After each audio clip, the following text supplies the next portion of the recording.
नमस्कार विद्यार्थी मित्रांनो, एमपीएससी विजार्ड या आपल्या यूट्यूब चॅनलवर आपल्या सर्व विद्यार्थी मित्रमैत्रिणींचे स्वागत आहे. मित्रांनो, या व्हिडिओच्या माध्यमातून आपण प्रधानमंत्री जनधन योजना ज्याची दशक पूर्ती नुकतीच झालेली आहे या योजनेबद्दल आपण चर्चा करणार आहोत.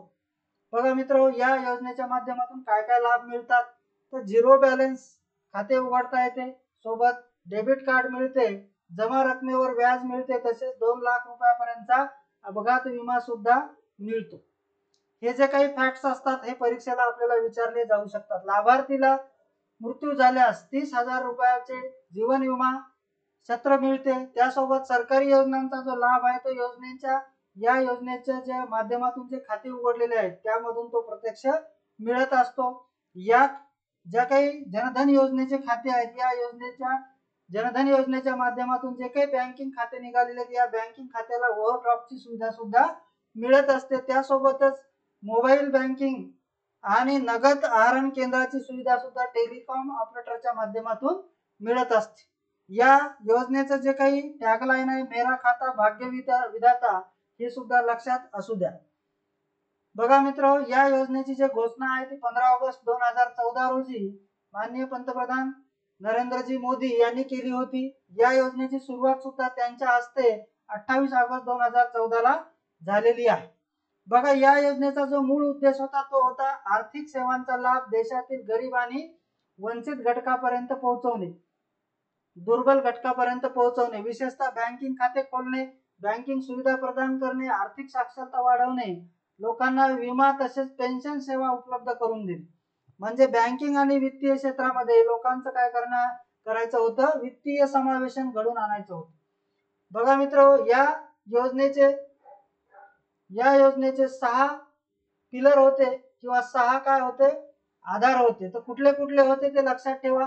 सुरुवातीचा जो आधार होता तो बँकिंग सुविधापर्यंत वैश्विक पोहोच करणे, त्यासोबत विमा सुविधा पुरवणारे रुपे कार्ड देणारे आणि रुपे किसान कार्ड देणारे आणि 2 लाखापर्यंत अपघाती विमा देणारे बँक खाते सुरू करणे, चालू करणे आणि अधिकर्ष सुविधा देणारे सुद्धा. अधिकर्ष सुविधा ही 10,000 पर्यंत मिळते, ओव्हरड्राफ्टची सुविधा, आणि याची उच्च मर्यादा ही 65 वर्षापर्यंत आहे. बघा, त्यासोबत वित्तीय साक्षरता घडून आणणे, ओव्हरड्राफ्ट खात्यातील बुडालेल्या कर्जासाठी पत हमी निधीची उभारणी करणे, त्यानंतर सूक्ष्म विमा, वित्तीय साक्षरता आणि असंघटित क्षेत्रासाठी स्वावलंबन सारख्या पेन्शन योजना चालू करणे.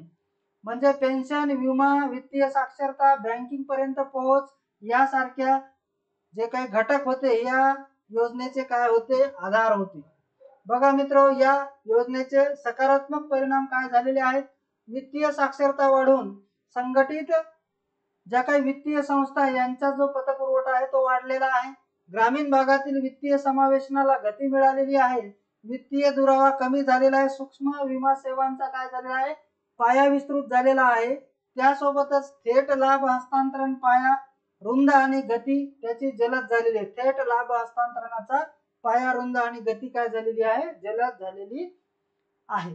आतापर्यंत जर आपण बघितलं तर जुलै 2024 पर्यंत या योजनेच्या माध्यमातून 52.74 कोटी जनधन खाती काढण्यात आलेली आहे आणि 55% पेक्षा जास्त खातेधारक यामध्ये महिला आहेत. त्यासोबत दर्शन जे काही जनधन दर्शक ऍप आहे या ऍपच्या माध्यमातून जे काही 5 किलोमीटरच्या आतमधले जे काही रेखांकन किंवा सीमांकन केलेलं आहे अशी 100% गावं ही बँकिंग आउटलेट्स मध्ये कव्हर झालेली आहेत. आणि 2015 ते 2024 या दरम्यान या खात्यामधील जी काही ठेव आहे ती 4.12 पटीने वाढलेली आहे. त्यासोबत शून्य शिल्लक खात्यांची जी संख्या आहे ती 8.52 कोटीवरून 4.26 कोटी पर्यंत कमी झालेली आहे. तर अशी ही एक महत्त्वपूर्ण योजना भारत सरकारच्या माध्यमातून राबवण्यात आलेली आहे आणि या बँकेची प्रशंसा ही वर्ल्ड बँकेने सुद्धा केलेली आहे. तर मित्रांनो, या व्हिडिओच्या माध्यमातून आपण या योजनेचा आढावा घेतलेला आहे.